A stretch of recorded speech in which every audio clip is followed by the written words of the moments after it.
Hello Drive Radio fans, Richard Rush here today with Walt McLean behind the camera, and today we're going to look at an all-new vehicle, the 2018 Toyota CHR. Now this wasn't originally designed to be a Toyota, this was actually designed to be part of the Scion brand, but when Toyota removed the Scion brand, discontinued it, this car came into play for Toyota. It was never badged as a Scion, but you'll notice a lot of it looks like a Scion. So with that being said, Walt, let's jump right in. As I said before, all new for 2018. Two trim levels available, the XLE or the XLE Premium. A lot of standard features on both. This is the XLE, so I'm going to talk about that today. This color, for those of you curious, iceberg radiant green, so it definitely stands out. It's got the different headlights on it, which I really like.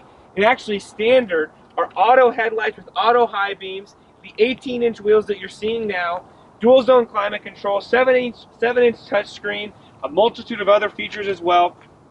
Forward collision warning, lane departure warning, and intervention. You've got a cruise control. I think it's a traffic, some sort of cruise control.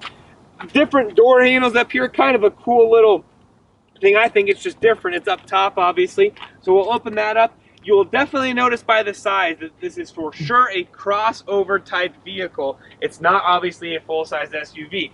The other thing, of course, I'm sure you've noticed is the dual tone roof system, or in terms of you've got the green paint on below and the white paint above, which is a really kind of a cool different feature that this car provides. You'll see the tablet holder in there as well. Again, not a whole lot of room here in the back seat, but something to note. One other thing, Walt, I'd like you to show is right here. This is kind of a diamond pattern that Toyota has kind of came in and put into the inside of the vehicle. They've also done it for the roof on the front side, which we'll show you here in just a second. As we get around to the back, you'll notice a few, again, just the looks of the vehicle are a little bit different. You kind of have a spoiler up here with the third brake light, and just really, again, a different look overall on this vehicle. As we open up the trunk, you'll notice a decent amount of space back here, 19 cubic feet to be exact.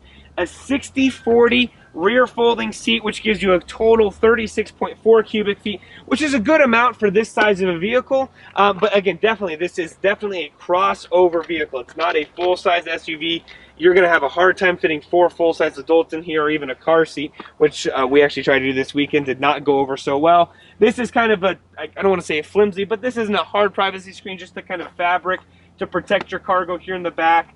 As we close this and we come around to this side, Walt, I'll have you show the interior of the front seat. Again, for those of you familiar with the differences between Toyota and Scion, you'll notice what they have done here as far as the interior goes. Very much a Scion type interior. Not a whole lot of, it's Toyota, it's always got Toyota badging, but it's definitely more of the Scion. The rear view camera is actually in the rear view mirror, not on the 7-inch touchscreen display. Not a big deal, just something that you have to get noticed or a little bit better at using, especially if you're used to using the display. Chevrolet actually did it a few years ago with some of their Silverado models, and I think a few of their others. I actually don't mind it. It helps you use the mirrors as well as getting that view behind you, which is really nice. 2.0 liter, 4-cylinder CVT transmission. Again, I think Walt tried to show you the roof, but there is kind of some diamond cutouts and some other things there. As far as the engine goes, fuel economy, really quick. 27 and 31 for 29 combined. We average right around 30. I will say this, it is underpowered for our altitude. No other way to say it. Sorry, Toyota, it just is.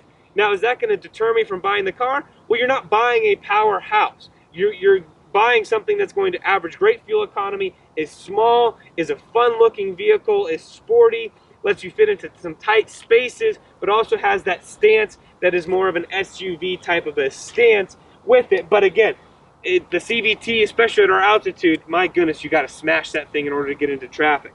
As far as this price tag, $22,500 base price of this vehicle, with a few added features, including the removable crossbars, the universal tablet holder, the colored key body with the white roof, paint protection film, mud guards, that sort of thing.